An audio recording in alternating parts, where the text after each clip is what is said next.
Sila ang makaangkon sa kaluwasan upang makaangkon sa mga paglutos.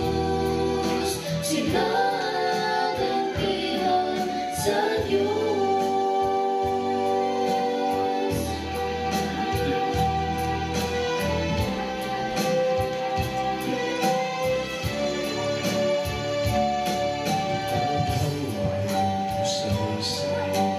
Sa kasulatan, kapag sila karoon, hain naman, inahalan kanunay, na itumaon ang atong pag-alaga, kinilig sa'yo.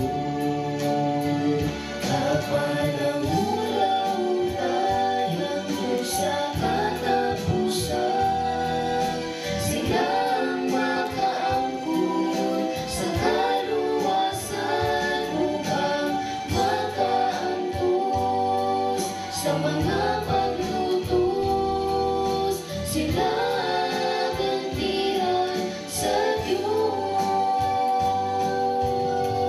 Kayong pag-alaga, dili ka tiaw-iawan, langit sa gituuhan sa uban.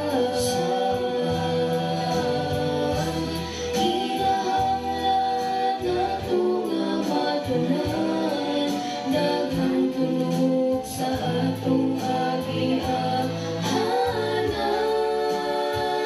Apan ang mula hukay hangtod sa katapusan. Sila